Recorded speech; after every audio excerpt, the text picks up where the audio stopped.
France Culture.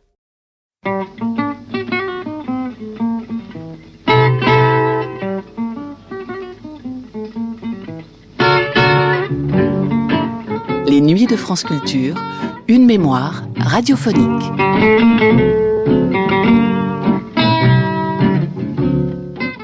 En 1952, Luc Berrymont proposait aux auditeurs de la chaîne nationale une évocation de la vie de Maurice Utrillo dans son émission « La parole est à la nuit ». À la fin de l'année 1952, 3 ans avant sa mort, le peintre n'avait que 69 ans, mais apparaissait déjà très affaibli. Aussi, davantage que la sienne, c'était la mémoire des témoins de son existence que sollicitaient les enquêteurs de Berrymont pour raconter l'histoire de Maurice Utrillo. Une histoire indissociable de la butte Montmartre, où il était né d'un père incertain, mais fils d'un grand peintre, Suzanne Valadon, dont il porta d'abord le nom avant de recevoir celui de Michel Utrillo. Sans jamais avoir étudié la peinture, et en dépit d'un alcoolisme précoce et durable, comment Maurice Utrillo était-il très vite devenu, et demeuré, l'un des peintres les plus en vue de son époque ? C'était la question que posait ce portrait d'Utrillo qui se confondait avec une peinture du Haut-Montmartre d'avant la Grande Guerre.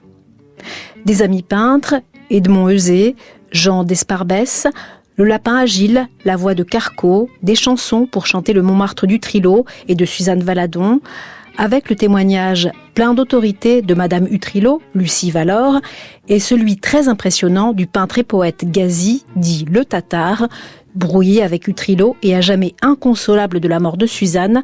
C'était dans La parole est à la nuit, le 4 décembre 1952, sur la chaîne nationale. Ça tape tout blanc, blanc, blanc, blanc, blanc, blanc, blanc, blanc, blanc, blanc, blanc, blanc, blanc.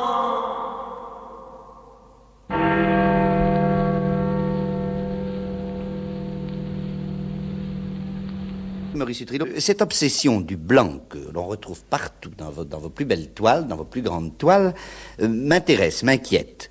Je voudrais savoir si ce blanc, ça représente pour vous la neige, quelque chose d'immatériel. Écoutez, par diversion sur les autres artistes qui mettaient des couleurs ternes ou imbues des beaux-arts. Alors ça me frappe pas.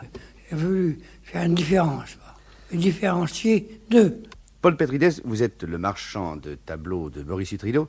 Je voudrais vous demander de nous expliquer sa période blanche. Pourquoi ces blancs qui cognent? Quand il allait à Montmagny, en 1908, souvent il raconte sur son chemin de plâtrier, qu'il avait des camions. Alors souvent il montait ce camion pour ne pas qu'il marche trop. Mal, il a essayé, il a fait mélange avec sa peinture, et il a essayé ses premiers tableaux. Alors ça rendait les vrais murs. Alors quand il a vu que ça rendait, il a continué jusqu'à 1914, il a fait des chefs-d'œuvre d'après ça. Et on appelle ça la période blanche. J'ai lu dans une revue récemment qu'on avait vendu un tableau d'Utrillo en Amérique, je crois, l'équivalent de 10 millions de francs. Non, 10 millions c'est d'exagérer, c'est pas vrai. Ça vaut, le grand chef-d'œuvre d'Utrillo, ça vaut 5-6 millions maintenant. Triste carte postale où s'étale tant de mornes langueurs. Quelle est donc cette image qui surnage le flot gris de mon cœur? Un manège tourbillonne, déroulant au badaud sa rengaine sur la neige monotone. Une fille en faux soie, sa dégaine. Un sinistre réverbère lorgne le Sacré-Cœur d'un œil blême et si triste, sans lumière, la fenêtre fermée d'un 6e.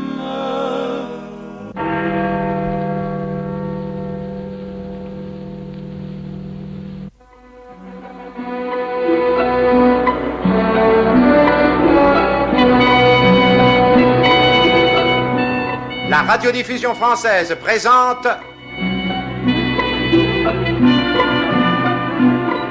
une une production de Luc Berrimont, La parole est à la nuit. Réalisation Jean Hersan avec... Luc Berrimont, c'est vous qui m'avez téléphoné? Oui, vous êtes Edmond Euzé, n'est-ce pas, le plus ancien des amis du Trilo? Oui. Alors écoutez, je me permets de vous présenter mes collaborateurs. Tout d'abord, Jacques Bureau. Très, très heureux, cher ami. Jean-Dominique Laurent. Jean-Dominique Laurent, voyons. Francis Gastambide. On ne doit pas le présenter. Edmond Euzé. Notre émission s'appelle La parole est à la nuit. Nous cherchons à savoir, au moyen de recoupement de témoignages, comment un homme devenu célèbre a pu s'affranchir des obstacles placés sur sa route. Si vous voulez, nous relevons ses empreintes et ses traces. Oui, en quelque sorte, nous donnons la parole à la nuit de son passé. Je comprends. En réalité, aujourd'hui, vous voulez qu'on parle du trio au sujet de... C'est une enquête, somme toute. C'est ça. C'est pourquoi je voudrais vous demander de nous dire quelles ont été les circonstances de votre rencontre avec le trio. Écoutez, c'est assez compliqué et simple tout à la fois. J'avais commencé tout de suite par mettre une chose au point. Jamais Utrio n'a été fou. Utrio a eu un grave accident dans sa vie. Ça lui a donné une commotion évidemment assez grande. C'est un être tendre et chétif. Et il a commencé à boire. Il avait à ce moment-là environ 16 à 17 ans. Il fallait peu de choses. Il mangeait mal. Il vivait un peu en dehors comme tous les gens qui avaient cette âme, comme je vous ai dit, tendre et une certaine poésie en son cœur. Nous étions des énergumènes qui l'effarouchions.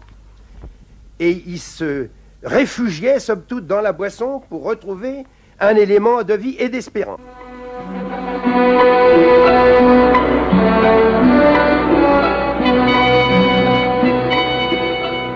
La parole est à la nuit présente la deuxième émission de sa série consacrée à Maurice Utrillo avec Jacqueline Rivière, les 5 pères et Francis Carco, Jean Desparbès, Gazi, Edmond Euzé, Marcel Crémer, Claude Latour, Polo du Lapin Agile, Paul Pétrides, Lucie Valor et la voix de Maurice Utrillo. Réalisation Jean Hersan. Arrangements musicaux de Maurice Guinard. Prise de son Claude Treuster. Assistant de production Francis Gastambide. C'est une production de Luc Berrimont.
Nous sommes place du Tertre. Vous remarquez que ce Montmartre-ci, je parle du Montmartre du Haut, est réellement un village isolé dans la ville. C'est vrai.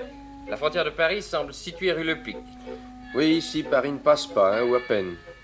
Vous voyez, le soir tombe, les lumières commencent de s'allumer aux fenêtres. Tenez, écoutez, il y a une petite cloche acide provinciale qui commence à battre quelque part. C'est celle de l'église Saint-Pierre, rue du Mont-Cenis. Laurent, vous n'avez pas oublié de prévenir le tambour de ville pour l'annonce que nous voulions faire? Non, je le vois qui s'avance, tiens.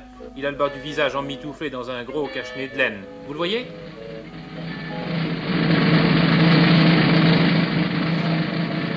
Avis! Les habitants de la commune libre de Montmartre, qui ont des souvenirs à dire sur le peintre Utrio, sont invités à se présenter chez Polo, au Lapin Agile, pour causer dans l'émission La parole est à la nuit, qu'on se le dise. Et voilà. Soyons bien de nous presser si nous ne voulons pas arriver les derniers. Mais nous y allons à pied. Hein. Mais bien sûr, pour circuler vite ici, c'est encore le meilleur moyen, vous savez. Bon. Et la rue des Saules est en pente, d'ailleurs. Le cœur de Paris, c'est les petites poules beaux, aux figures d'archanges, aux phrases chorues. Montmartre qui s'endort dans une toile du Trillo. Le cœur de Paris, c'est la rue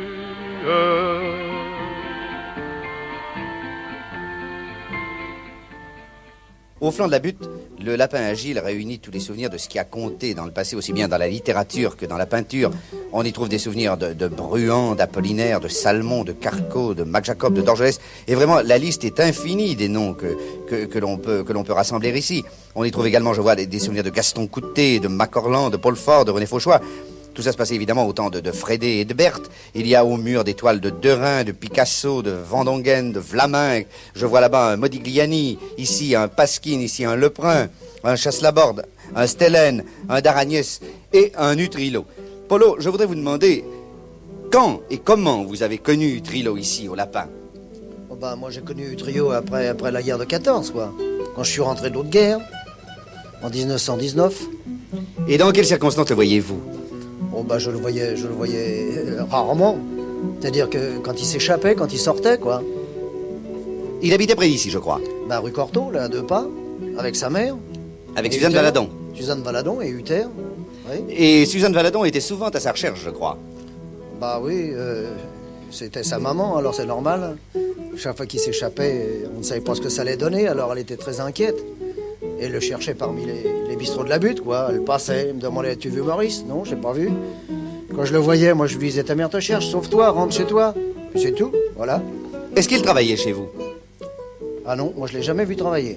Mais il travaillait dans certains cafés, dans certains bistrots d'ici, de la butte, n'est-ce pas? Bah oui, il y a une légende qui dit que il avait le crayon facile, quoi. Il avait le crayon facile quand on savait l'attendrir avec un coup de rouge.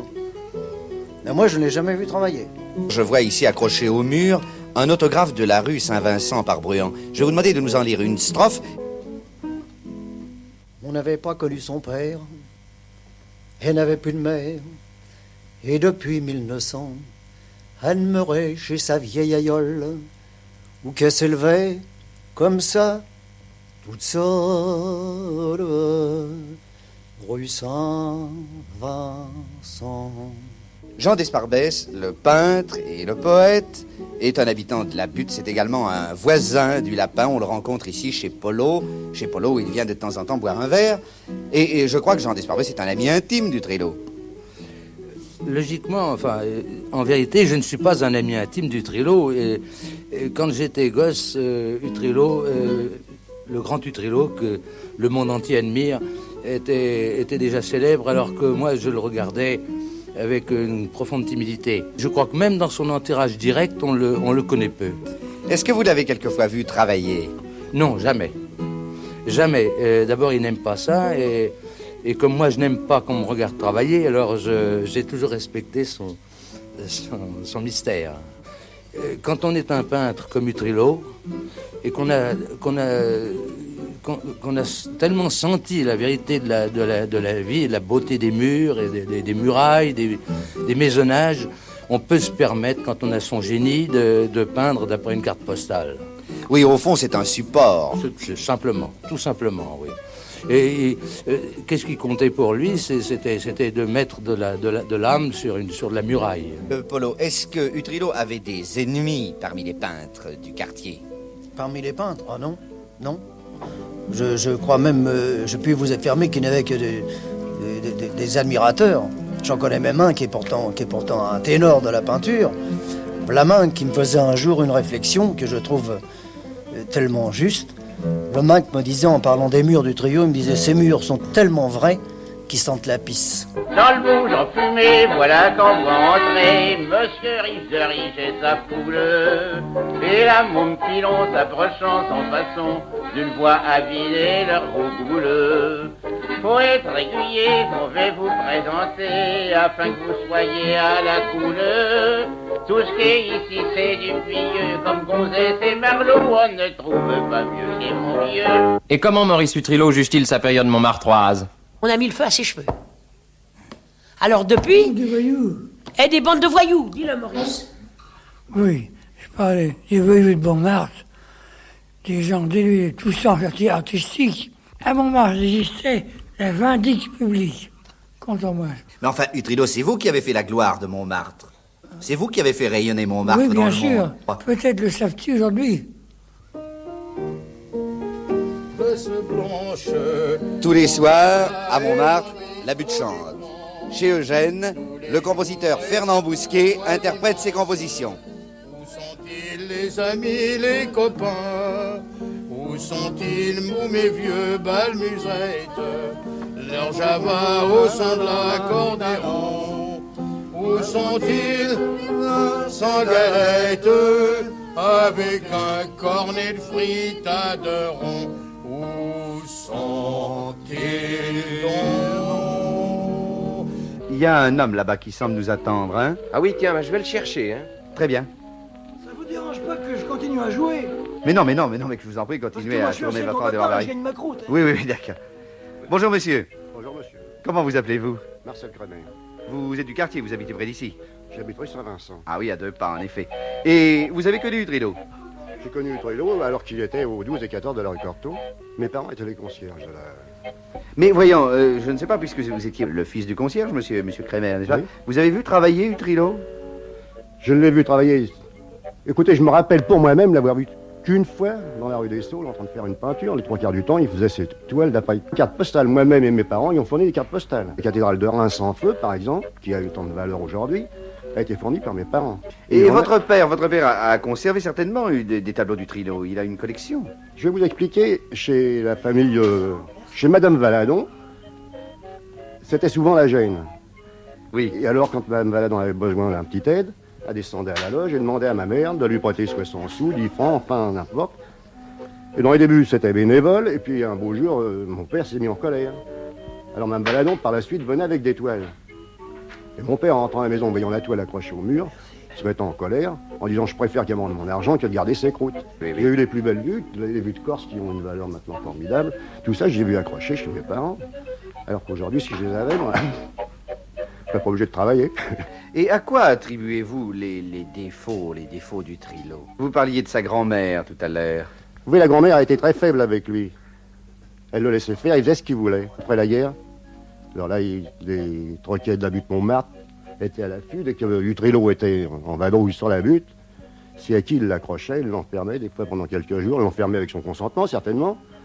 Quelques jours, et mon Utrillo peignait à longueur de journée avec une bouteille ou deux à côté de lui. Mais dans ce paysage, un visage m'apparaît éperdu. Souvenir sans histoire et sans gloire d'un vieil amour perdu. Un manège tourbillonne, déroulant au badaud, sa rengaine sur la neige monotone. Une fille offre au soir sa dégaine, un sinistre réverbère lorgne le Sacré-Cœur d'un œil blême et si triste, sans lumière, la fenêtre fermée d'un 6e. Vous voyez, hein, tout ça a beau avoir changé depuis l'époque d'Utrillo, mais Montmartre reste son fief, je dirais même sa création. Oui, c'est exact. On sent ici, mais réellement, quand on se promène dans ce décor, qu'Utrillo a fondé Montmartre. Enfin, il lui a donné ses quartiers de noblesse. Oui, tiens, il y a une chose que nous ne devrions pas faire. Quoi donc? Eh bien, quitter Montmartre sans avoir rencontré quelqu'un qui ait connu Utrillo jadis. Oui, c'est vrai. Mieux même, quelqu'un qui ait vécu avec lui. Oui, et qui puisse nous dire ce qu'était la butte avant la guerre de 14. Oui, eh bien nous allons le demander à Gazi, justement, le peintre qui a été très lié avec la famille d'Utrillo. Ah, vous savez où le dénicher, bureau? Oui, ben tenez, suivez-moi. C'est la petite maison là-bas? Oui. Vous voyez, il s'éclaire encore au gaz. Et vous allez le trouver dans un vieux fauteuil enveloppé dans une robe de chambre miteuse. Enfin, écoutez, suivez-moi, nous entrons, hein. Vous voyez, ne faites pas de bruit. Sa table est encombrée de pinceaux, de verres, de médicaments, de tubes de couleurs et d'images pieuses aussi. Parce qu'il est devenu très pieux et c'est lui qui a été le promoteur de la restauration, de la résurrection du culte de Notre-Dame de Montmartre. Il a même composé un cantique. Et tenez, il va vous le chanter lui-même, je le lui ai demandé. Oui, je vais vous chanter le cantique.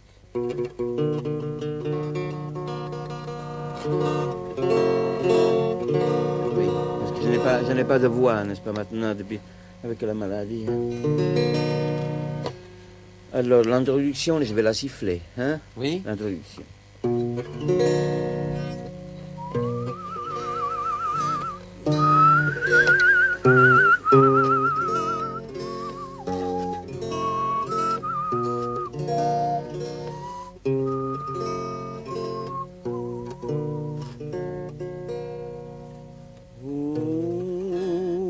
Vous êtes la dame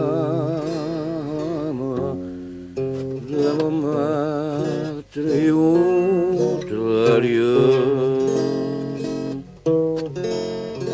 reine des âmes et reine des cieux. Oh belle Vierge chérie,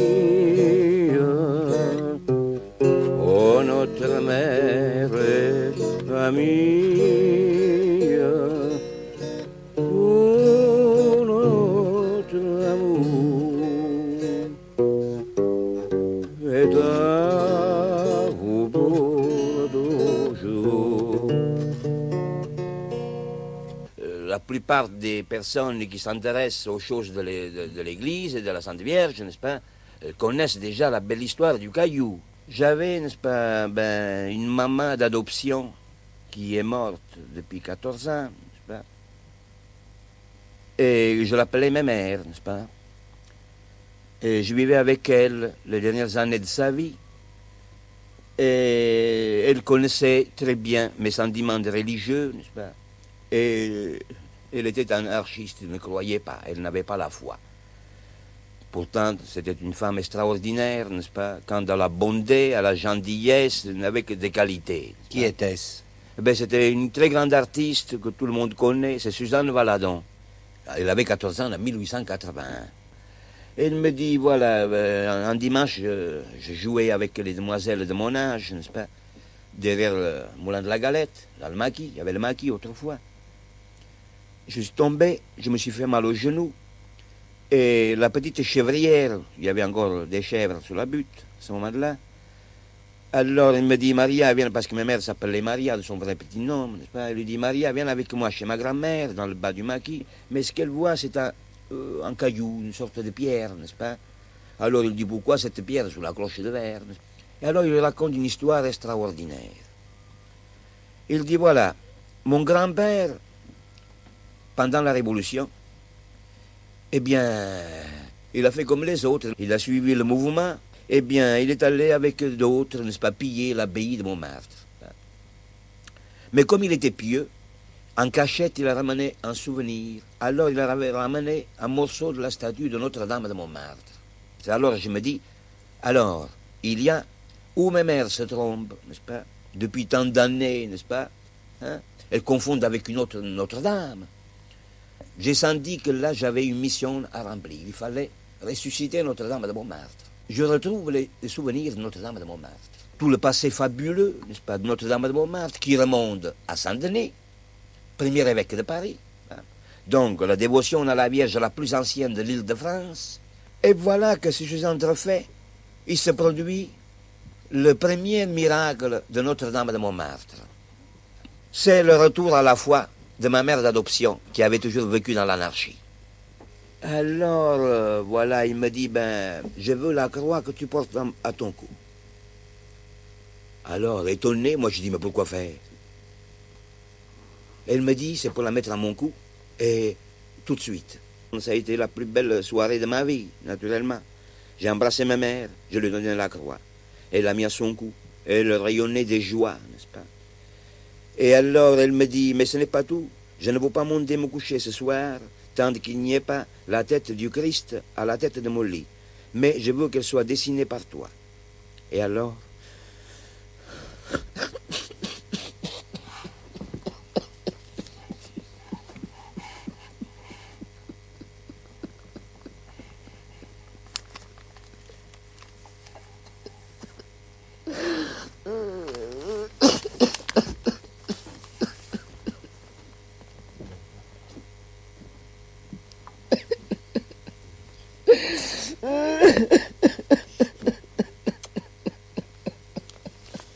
Est-ce que vous croyez, c'est une question qui me vient à l'esprit, que justement le fait qu'Utrillo ait peint énormément d'églises est un rapport avec cet événement de la vie de Suzanne Valadon?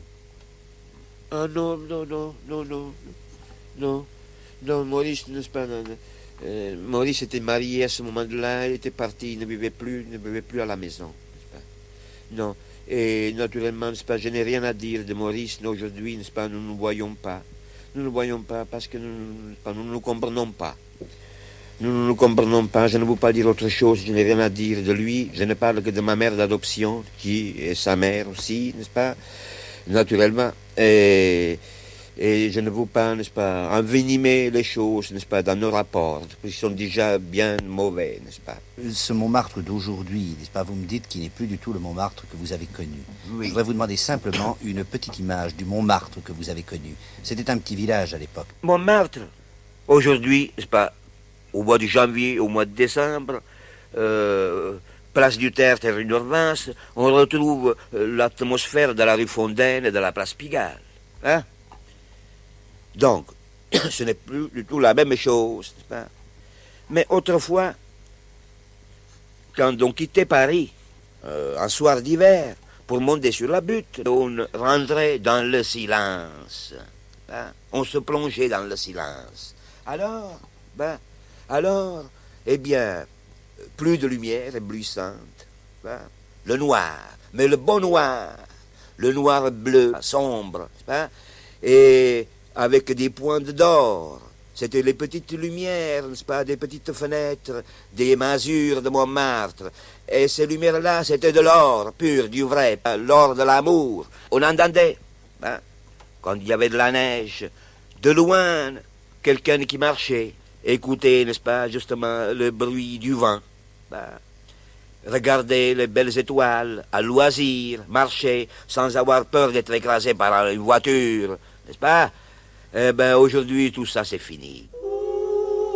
Mais déménagement, oh déménagement, des manèges, des ménages. Ah, vers quel mirage, dites, pour quel voyage, les manèges déménagent.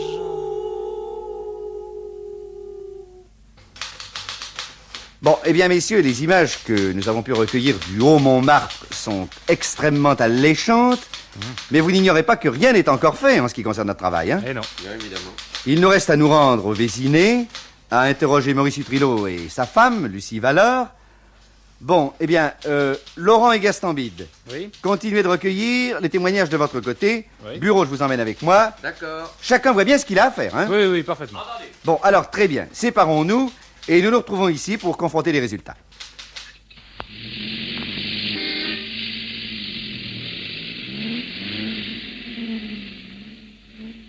Villa La Bonne Lucie, au Vésiné. Une cloche au fond du parc. Des Pékinois qui aboient.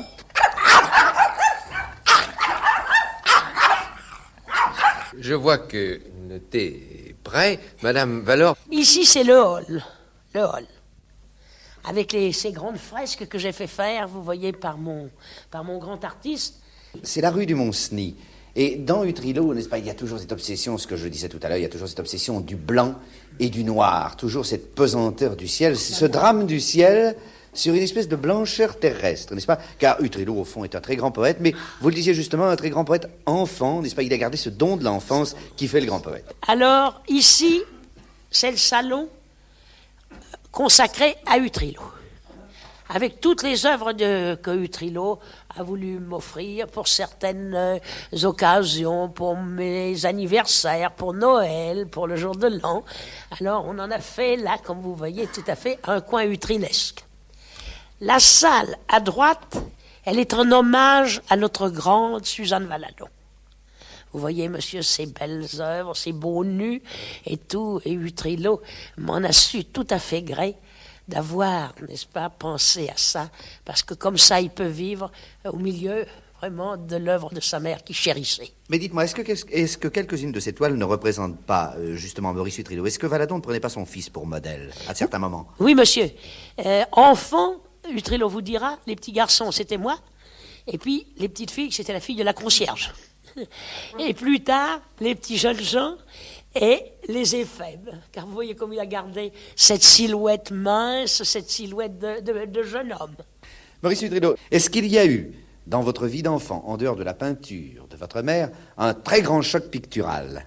Mais non, mais non. Mais ma mère est née dans Dubouzin, où elle vient. Mais si, je regarde, assez belle grand-mère. Mais parmi ses ancêtres directs, ses parents, et pas d'éléments artistiques. Aucun. Aucun. Mais vous avez visité des musées, vous avez peut-être des préférences. Mais non. Vous avez vu non. des grandes toiles de grand maître. Bien aussi, bien. Par ainsi, ils l'ont vu, les Toulouse-Lautrec, qui sont revus tous là, n'est-ce pas? Parce que Suzanne Valadon, vous le savez, messieurs, elle a été le modèle de plusieurs grands artistes. Elle a été le modèle de Renoir, elle a été le modèle de Puvis de Chavannes. Oui, donc la grand-mère d'Utrillo.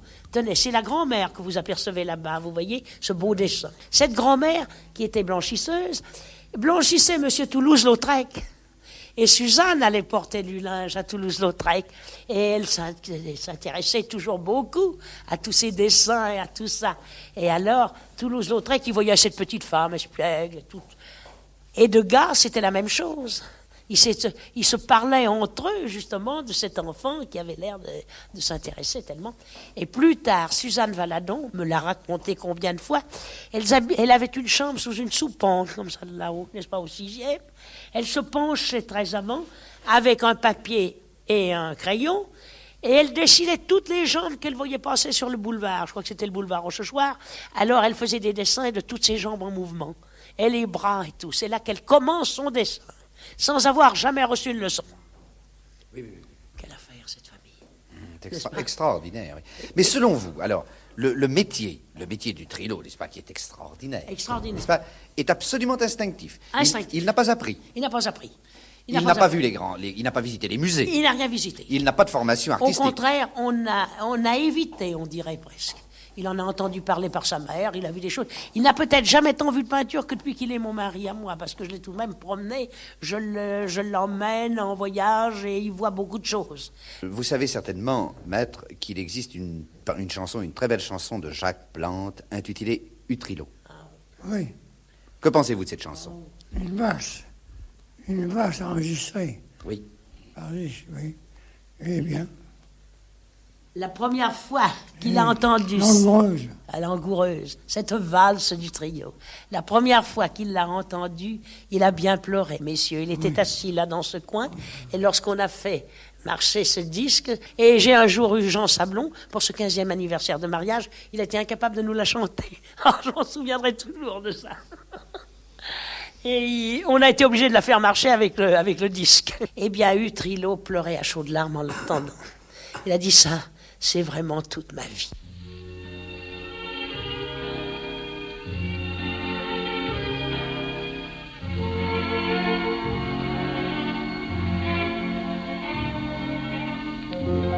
Triste carte postale où s'étale tant de mornes langueurs.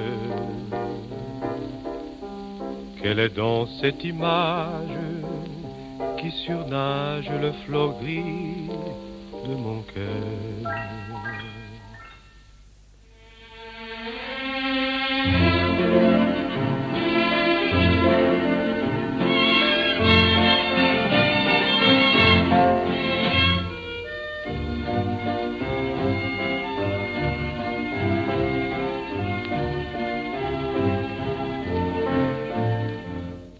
Maurice Utrillo, vous êtes né à Montmartre, à quelle date?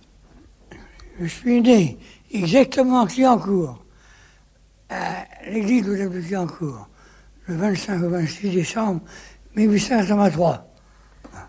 Le 26 décembre 1883. Oui. Mais Suzanne Valadon, si le côté pittoresque de la vie de Suzanne Valadon, n'est-ce pas, en dehors de ses qualités de peintre, je crois qu'elle avait été, dans sa jeunesse, qu'elle avait été acrobate. Oui. Est-ce que vous avez été vous-même mêlé au milieu du cirque? Non, jamais. André Hutter était d'ailleurs également un très bon peintre. Un très bon peintre. Il a été votre beau-père, en quelque sorte. Oui, en Hutter.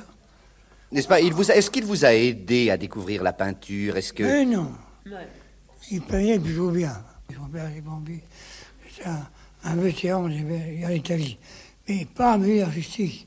C'était pas un milieu artistique. Et vous dites que son père était plombier, que c'était pas un milieu artistique. Oui. Écoutez, il y a un mystère, évidemment, qu'il est difficile d'aborder, n'est-ce pas? C'est celui de la naissance du Trillo, n'est-ce pas? Oh, monsieur, on peut bien... Pour un homme aussi populaire et aussi célèbre qu'Utrillo, il n'y a rien, n'est-ce pas, n'est mystérieux. Suzanne Valadon nous a toujours dit que le père d'Utrillo était un homme qui n'était pas sérieux. Du reste, elle l'a eu à 16 ans. Alors, je ne sais pas si elle pouvait déjà, bien, vous savez, se rendre compte exactement de ce qu'était l'homme, n'est-ce pas, qui était le père de son fils. Enfin, suffisamment pour trouver qu'il ne devait pas être le père de son fils, qu'il ne le méritait pas. Car Suzanne Valadon était une femme très entière dans ses idées, dans ses actes, et elle a décrété que cet homme ne serait pas son père. On ne peut pas, évidemment, ici, lever le voile du mystère. Oui. Un nom. Il s'appelait Boissy. Il s'appelait Boissy. Et il pesait sur lui une sourde vérité alcoolique. Ah oui. Et que faisait-il? Quelle était sa profession? Je voulais dire banquier, je crois bohème plutôt. Bohème, surtout. Bohème. En tout cas, Valadon m'a dit que ce Boissy, donc, qui était le père de Maurice Utrillo, était le fils, comment vous dirais-je, de troubadours qui ont chanté les premiers, les moulins de Montmartre. Croyez-vous que c'est drôle, ça? Elle me l'a souvent répété. Elle me disait, vous voyez, ces moulins ont été chantés par les parents, par les ancêtres aussi de Boissy. Alors c'est pour ça qu'est né pour Utrillo, n'est-ce pas, cette fougue, cet amour pour les moulins de Montmartre. À ce moment-là, Utrillo et Maurice Valadon. Et il est Maurice Valadon au collège, et il est Maurice Valadon quand plus tard, un étudiant qui était au quartier latin, mais qui montait beaucoup à Montmartre, et qui était un grand ami de Valadon et de toute cette bohème, n'est-ce pas, de cette époque-là, dit à Valadon, moi je m'en vais donner un nom à ton fils, si tu veux. Eh bien, on l'appellera Utrillo, on l'appellera comme moi. Mais enfin, Maurice Utrillo, vous conservez des souvenirs de votre enfance, certainement. Est-ce que vous pourriez nous citer, nous chantonner, peut-être même, la chanson que l'on chantait pour vous endormir, la berceuse, enfin, la chanson qui était autour de vous dans votre jeunesse? Qu'est-ce que c'était? Jamais, je me souviens pas avoir été endormi par des chansons. Mais qu'est-ce que l'on chantait dans votre jeunesse quand vous commenciez à être adolescent, jeune homme? Les airs célèbres de fin de siècle dernier. J'ai mon violon, parce que les gens français, j'ai peur au véhicule du ballon, je peux chanter la Marseillaise. Oui, c'est ça. Mais vous pouvez le chanter. Est-ce que vous pourriez le chantonner? Oh, non. Le chantonner? Non, on ne peut pas. Impossible. Je vais y arriver. Il a la voix éraillée. Et dans certaines fêtes, il nous a souvent chanté « Ils ont brisé mon violon » parce que j'avais l'âme française. Et il la chante très gentiment. Mais c'est la vérité, il vient d'avoir une petite bronchite, et vous voyez, sa voix est éraillée, et il ne peut pas chanter. Ils ont brisé mon violon parce que j'ai l'âme française et que sans peur aux échos du ballon j'ai fait chanter la Marseillaise. Mais alors, il va nous parler de peinture, c'est encore plus beau. Je voudrais vous demander à présent de nous parler de la peinture de Lucie Valeur. Sa peinture est une révélation. Mais c'est vous qui avez découvert ce don. Mais oui. Qu'elle portait. Simplement.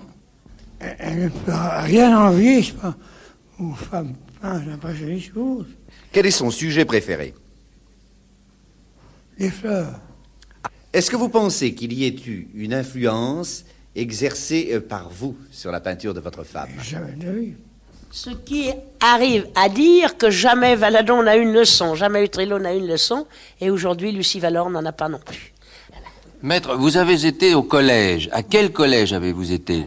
Au collège Rollin. Étiez-vous un bon élève? Oui, juste un prix de mathématiques, un second prix.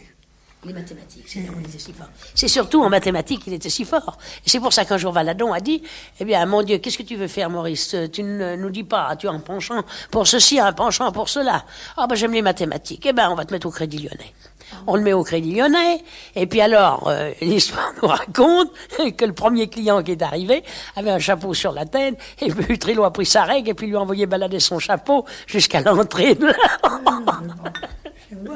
Eh oui, et alors, parce que ça le gênait de voir un bonhomme qui avait un chapeau. Il n'avait pas tort. On doit tout de même se découvrir quand on rentre là. Enfin, on a vu que c'était un très mauvais employé, on l'a remercié. Sa carrière bancaire a été coupée court, alors. Elle a été coupée court. Et ensuite, a-t-il exercé d'autres professions? Alors, c'est là que Valadon va lui dire, eh bien, puisque tu n'as pas de goût pour ça, veux-tu... un de ses amis, un docteur, lui dit dites donc, Valadon, est-ce que votre fils a du goût pour la peinture? Oh ben, il dit, je sais pas, j'ai jamais essayé. Allez, Maurice, tiens, te voici 4 couleurs, te voici 2 pinceaux, une toile, et puis pars au motif. Et puis nous allons voir ce que tu vas nous faire. En somme, c'est bien parce que vous n'avez pas réussi dans la banque, en somme, que vous avez fait de la peinture. Mais oui, j'ai fait ça par instinct. Par instinct. Bien m'en a pris. Et dites-moi, cet instinct, vous portez à peindre plus particulièrement le quartier dans lequel vous étiez né. Oui, le Sacré-Cœur, les rues principales de Montmartre, et surtout les églises, j'ai toujours chéri. Oui, votre peinture, on a dit à un moment que votre peinture tapait tout blanc. N'est-ce pas? D'où vous est venue cette... L'époque blanche. Oui. Certains procédés, je parle de détrempe et d'huile, pour la réalité des choses, les tons. C'est ça, vous pensez que le blanc constitue une matière plus solide en peinture, peut-être? Oui, tout ma tangible, réel. Vous ne vous souvenez pas du tout de votre première rencontre avec le Sacré-Cœur, la première fois que vous êtes venu peindre le Sacré-Cœur, avec l'intention de le peindre? Quand je composais. Oui. Quand je composais, je fais les peintures chez moi, sans aller dans la rue. Sans aller sur le motif? En composant. C'est ça. Vous preniez vos documents où ça? Oh, n'importe où. Des gravures, des cartes postales. Même les cartes postales? Carte postale s'étale, tant de morne langueur. Quelle est donc cette image qui surnage le flot gris de mon cœur? Lucie Valeur, vous nous disiez tout à l'heure que lorsque vous avez connu Utrillo qui vivait avec sa mère, Suzanne Valadon, vous étiez en présence de 2 êtres faibles. Et 2 êtres faibles, 2 grands artistes et 2 faibles. Et qui étaient, on va le dire le mot, trop bons. Utrillo, il restait toujours très jeune. Et Valadon aussi était très jeune. Quand nous avons eu le malheur de la perdre, c'était encore, vous savez, une petite femme agile et qui ne descendait jamais parler aux gens. Là, c'était avenue Junot.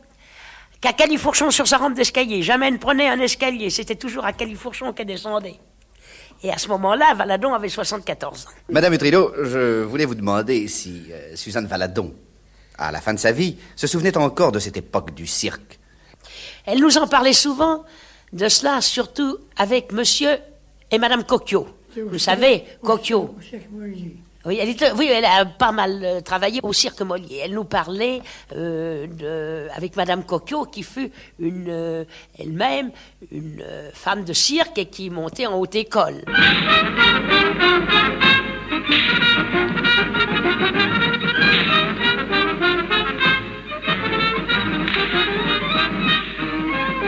Allez, monsieur Royal, vous n'êtes pas malin, hein?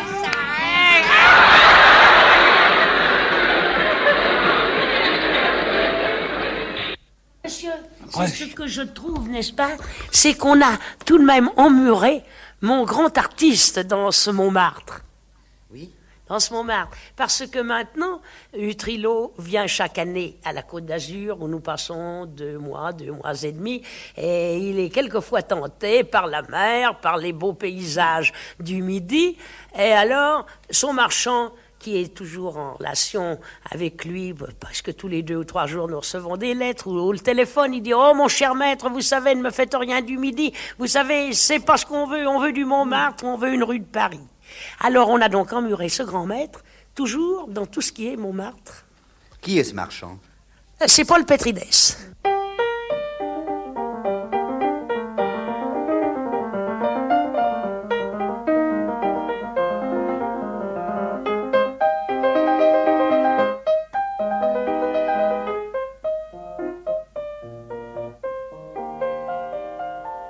Paul Pétrides, voulez-vous nous dire comment vous avez rencontré Utrillo? Comment j'ai connu M. Utrillo, c'était en 1928 exactement, quand j'avais une grande maison de couture au Grand Boulevard, que son beau-père André Hutter, bien très calmement, il est venu me voir, je l'ai habillé. Alors il m'a dit, Paul, ça me fera plaisir si tu veux habiller Utrillo et Valadon.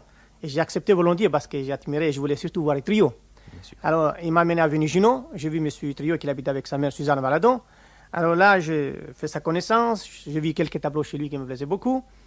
Alors, Valadon m'a dit, écoutez, si vous voulez bien, vous voulez faire un costume, on vous donnera une gouache. J'étais ravi. Je l'ai pris des mesures moi-même, et je l'ai encore sur un cahier comme souvenir. Et je lui ai fait un costume bleu, parce qu'il aimait beaucoup les costumes bleus. Alors il m'a donné une gouache que j'ai toujours. Et puis après, quand le costume est fini, Valadon, elle m'a dit, je suis jalouse, moi aussi je voudrais faire un échange avec vous. Alors là, je lui ai fait un mado beige, je me souviens. Et Valadon m'a donné une petite toile de fleurs que j'ai bossée encore, que je l'aime beaucoup. Et c'est comme ça que j'ai pris connaissance avec M. Utrillo. Et j'ai toujours acheté quelques toiles. Mais dites donc, j'ai l'impression qu'ils avaient fait une bonne affaire, car combien valait un costume à cette époque? À cette époque-là, il valait un costume dans les 2500 francs. Et les gouaches aussi également, c'était le même prix. Mais les costumes disaient, tandis que la gouache. Et parmi les souvenirs que vous pouvez avoir d'Utrillo, avez-vous quelques anecdotes pittoresques à nous conter concernant la période d'Angoulême, Saint-Palais, le Lavandou? Évidemment, quand je suis allé à Angoulême en 1936, c'est ce moment M. Utrillo venait de se marier avec Mme Lucie Bovels. Ils habitaient à Angoulême, mais je suis allé les voir là-bas. Il m'a vendu quelques gouaches, quelques peintures, et c'est de là où nous avons fait humble connaissance. Et j'ai commencé mon premier contrat en 1936, et ça continue encore. Et du Vésinet? Et du Vésinet, M. Utrillo a acheté une villa au Vésinet en 1937, route de la Plaine, et puis à ce moment-là, j'allais le voir presque 3-4 fois par semaine. On déjeunait, on dînait tous les dimanches ensemble. Alors je me souviens, à un moment donné, M. Utrillo, comme il aimait beaucoup boire, on allait souvent au bistrot à côté, surtout dimanche après-midi, et il aimait rester longtemps, il mettait presque un quart d'heure pour boire sa bouteille de vin. Alors, un soir, quand Mme Utrillo était au premier étage, M. Utrillo, c'est une petite anecdote que je vous raconte, c'est un souvenir, M. Utrillo est allé lui-même prendre une échelle, il a mis sur ses murs, il a escaladé, il est parti à Croatie. Là, il a rencontré un petit clochard qui est devenu son copain, ils ont passé la nuit ensemble. Et alors, Mme Utrillo est affolée, cherchait partout, il appelait la police secours, partout, les polices pour trouver M. Utrillo. Et le lendemain matin, on l'a trouvé à 8 heures devant la porte cochère de l'église, avec un clochard qui l'a raconté ça.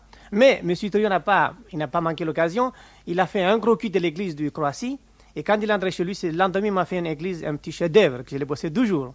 Combien valent les petits chefs-d'œuvre d'Utrillo actuellement? Un petit chef-d'œuvre d'Utrillo comme ça, actuellement, ça vaut dans les 300-400 000.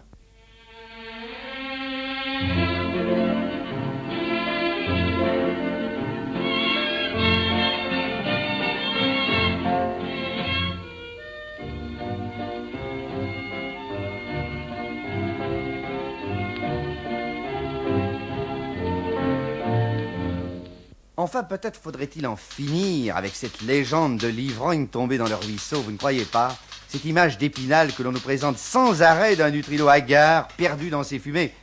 Tenez, écoutez ce que dit Jean d'Esparbès. Mais voyez-vous que l'alcool ne lui a pas fait tellement de mal. La légende a été un peu exagérée sur Utrillo. C'est un homme qui a beaucoup plus travaillé qu'il n'a bu. Et ce que dit maintenant Lucie Valor? Je voulais fuir Montmartre, je voulais qu'il fuit Montmartre, parce que Montmartre n'était plus le coin, si on peut dire ainsi, rêvé pour Utrillo.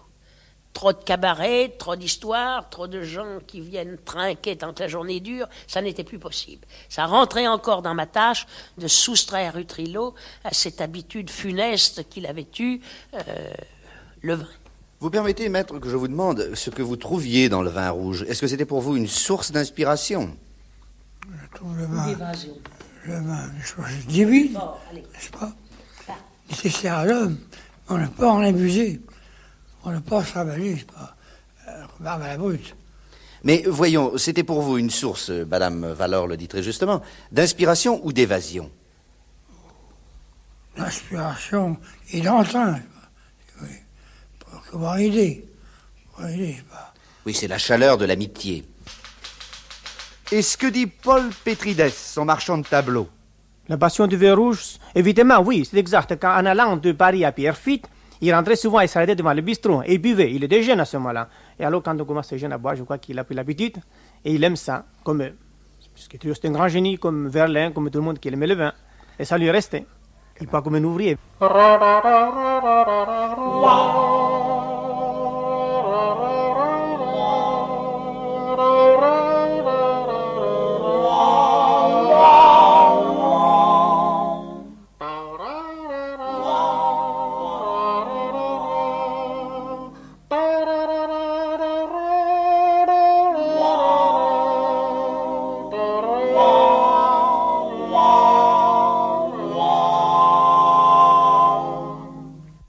Ça n'a pas été facile, vous savez, de l'enlever de l'avenue Junot. Je comprenais que la pauvre Suzanne Valadon, qui était restée avec lui pendant 50 ans, ne le voyait pas, vous comprenez, partir sans peine. D'un autre côté, elle avait bien fait tout pour me le jeter dans les bras. Elle savait que j'aimais beaucoup Maurice Utrillo et elle pensait que j'étais la femme vraiment qu'il lui fallait. Du reste, quand elle mourra, elle dira « Je pars heureuse. Je sais que mon Maurice est entre de bonnes mains. Je crois avoir prouvé au monde que depuis 17 ans, j'ai rempli mon devoir comme je devais le remplir à l'égard de Maurice Utrillo. » Et quel était-il, ce devoir? Ce devoir, monsieur, c'était... Utrillo est un être faible, est un être... Il est resté très enfant. Il n'est pas comme beaucoup de gens ont dit, qui ne sait pas ce qu'il fait, ni qui ne sait pas ce qu'il dit, loin de là. C'est une intelligence transcendante que Maurice Utrillo. Mais Maurice Utrillo est rentré dans un mysticisme maintenant, véritablement, vous savez, effrayant. Alors, il n'appartient pas à la Terre. Alors maintenant, vous comprenez qu'un homme qui n'appartient pas à la Terre, qu'est-ce qu'il pourrait y faire s'il n'avait pas quelqu'un pour l'aider? Mais justement, vous nous dites que vous avez contribué au développement de sa foi. Sa foi. Donc, quand Utrillo est parti avec moi, car Valadon m'a dit « Prenez-le, emmenez-le ». Alors, le matin de son mariage, donc Utrillo a dû se confesser. Il a dû communier. Il recevait donc le sacrement il avait donc fait ça, avec moi sa première communion. Il était baptisé, il allait avoir sa première communion, le sacrement du mariage, et ensuite, Monseigneur l'évêque d'Angoulême, qui nous donnait la bénédiction, 2 ou 3 jours après, confirmait Utrillo dans sa chapelle privée à Angoulême. Est-ce que vous êtes croyant, Maurice Utrillo? Très croyant. Je suis foncièrement catholique. Maître, j'ai vu souvent des photographies de vous en face de statuettes de Jeanne d'Arc. Alors, je voudrais vous demander ce qu'est Jeanne d'Arc pour vous. Jeanne d'Arc est une pure héroïne, une créature de Dieu. Tout ce qu'elle a fait est divin. Jeanne,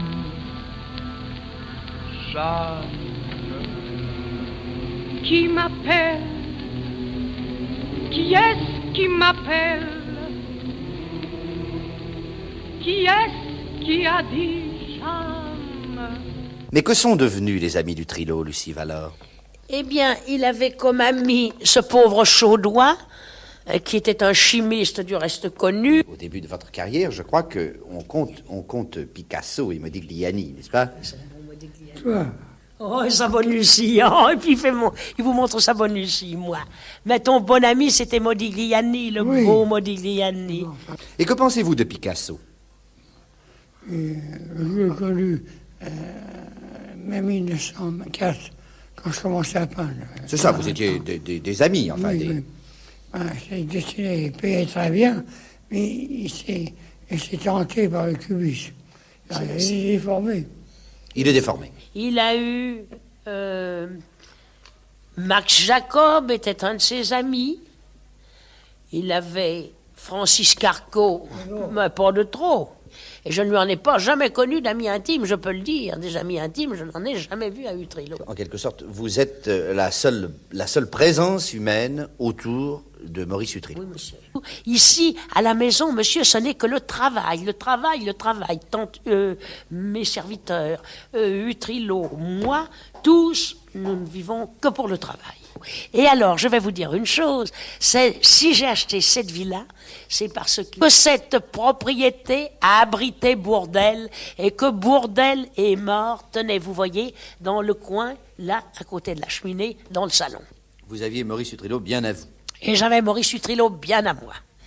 Et je peux dire, monsieur, qu'il m'a donné que de la satisfaction et que je suis arrivé à combattre tout de même ce vice, puisque c'est une chose qui a fait l'objet de tant d'écrits, de tant d'histoires.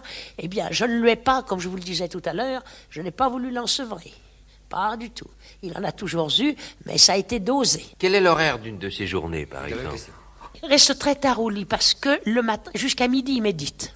Il pense, il fait des prières. Vous savez qu'il fait des prières pour tous ses morts, pour tous les gens qu'il a connus qui sont morts, et toutes ces prières pour lui et pour tous ceux qu'il aime et tout. Enfin, toute la matinée se passe en prière. Il prend son petit déjeuner à 11h30. Ensuite, il tourne encore un petit peu, il descend déjeuner. Ensuite, il remonte un peu à son atelier. Il va, il travaille un peu, il redescend. Voilà le maître qui arrive. Il va à la chapelle. Parce que je lui ai fait faire cette petite chapelle. Et vous savez, messieurs, qui m'a fait cette chapelle? Non. Je l'ai fait faire par des réfractaires pendant la guerre. Je peux encore ajouter ça à mes exploits.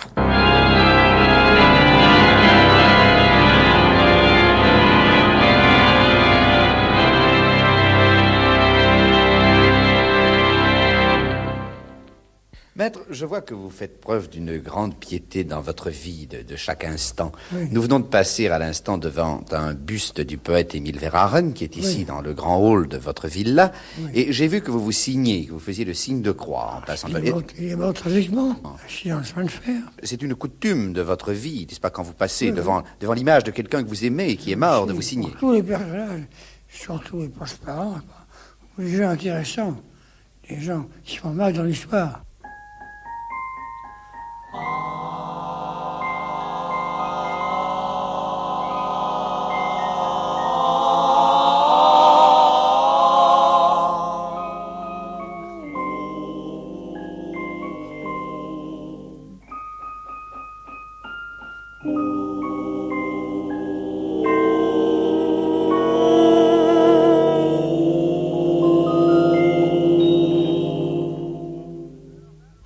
Alors là, vous me permettrez de m'étonner poliment. Vous prétendez réaliser une émission sur Utrillo, c'est très bien, mais vous ne recueillez même pas les témoignages d'Orgelès et de Carco. Vous en consacrez des ouvrages entiers, mon vieux. Laurent, je vous attendais là. Oui, comment vous m'attendiez là, alors? Enfin, estimez-vous que ces témoignages de Dorgelès et de Carco présentent à l'heure actuelle un intérêt documentaire nouveau? Mais un intérêt documentaire nouveau, peut-être pas, mais certain, oui. Mais nouveau? Non, nouveau, non. Bon, eh bien, c'est ce que je voulais vous faire dire. Nous ne tenons pas à répéter ce que tout le monde sait déjà. Tout le monde a lu ces livres. Dorgelès et Carco ont écrit évidemment des pages admirables, mais il n'est pas nécessaire de les reproduire ici. Mais c'est entièrement faux. Je suis pas du tout cet avis. Allons, permettez. Vous avez raison tous les deux. Personnellement, je trouve le témoignage, de l'ancien concierge du Utrillo, plus étonnant à présenter ici que des pages que tout le monde peut lire ou a déjà lues. Pourtant, comme il existe un poème de Francis Carco consacré à Utrillo, qui est admirable d'émotion et de sincérité, nous allons l'entendre à la façon d'une pièce, que nous allons verser d'ailleurs au dossier de l'enquête. Cette étoile était de la fête. Il la voyait dans le ruisseau, trembler comme un regard de bête et portant bas la tête sous les coups qui tombent d'en haut, sans se douter que c'était cette pauvre étoile dans le ruisseau qui le suivait comme un poète. Une nuit, il la ramassa et l'essuyant contre sa manche, il s'aperçut qu'elle était blanche, mais ne brillait pas tant que ça.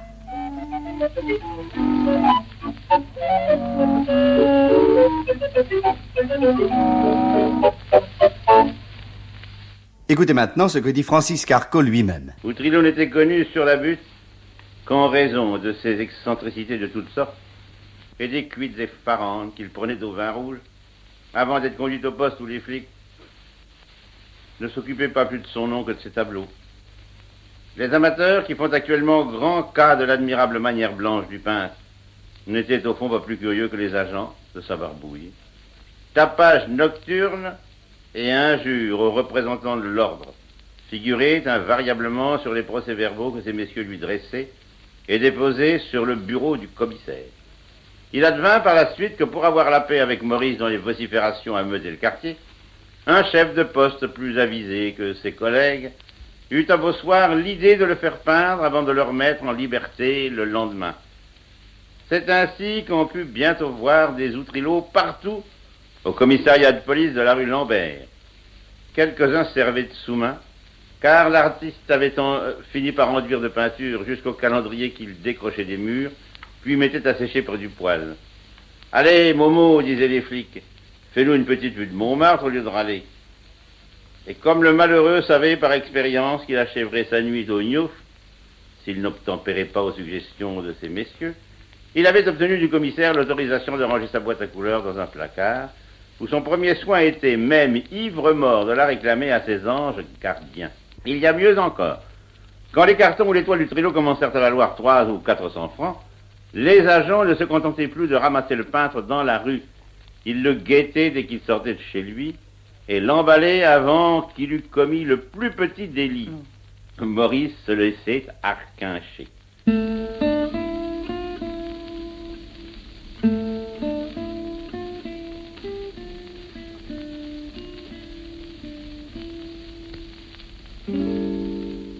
Il y a 6 ans de cela, un procès en faux et usage de faux a défrayé la chronique parisienne.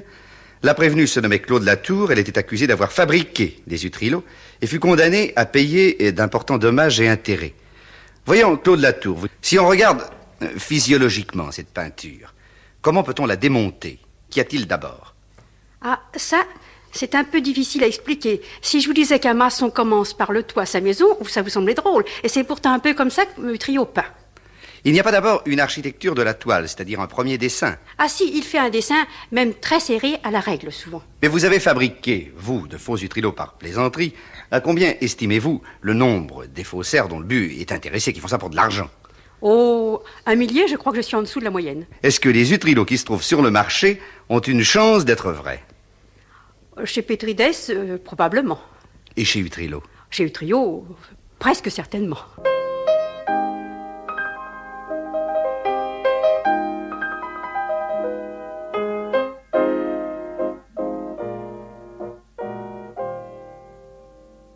Où vont, une fois fixées sur la toile, les couleurs de Maurice Utrillo? Où vont ces images d'un Paris pathétique, de cette butte étrange, assourdie, de ces églises, de ces collines de pierre qu'il a créées? Elle s'envole aux cieux pour porter un peu du cœur de Paris dans le monde. Et le monde ravi murmure qu'il est gentil, le cœur de Paris. Et Edmond Euzé de conclure qu'à l'époque où Maurice Utrillo a commencé à peindre, nous peignions tous comme ça, car nous avions tous subi l'influence du douanier Rousseau. Voyez-vous, on était tous des enfantins, on s'appliquait, on tirait la langue. Seulement on n'avait pas l'âme d'Utrillo ni son génie, voilà la différence. Nous étions une espèce de petites brutes, des anarchistes, on gueulait contre tout et contre rien, tandis que lui vivait dans son rêve, et il faisait une transcription de son rêve, avec une palette faite de lumière, sur des bouts de carton, qu'il enjolivait, qu'il refaisait vivre, et qui étaient comme autant de messages et de présences. Voilà ce que sont les toiles du trio. Ce sont des messages et des présences. Ce ne sont pas simplement des paysages de la butte, c'est la butte vue à travers une âme religieuse, un homme qui a souffert, et qui a compris que la butte avait un ciel couleur aile de palombe, et qui a fait de toutes ces choses-là à la fois un cristal et comme un diamant dans sa gangue. Voilà Utrillo.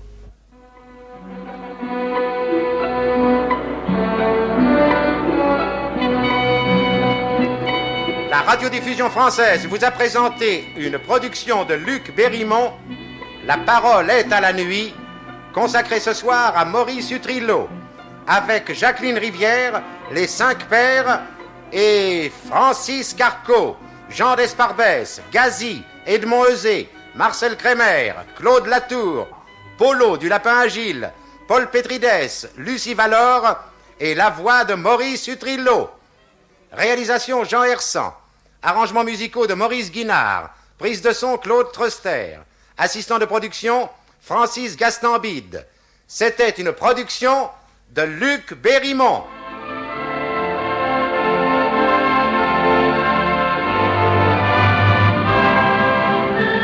Cette émission a été diffusée le 4 décembre 1952 sur la chaîne nationale.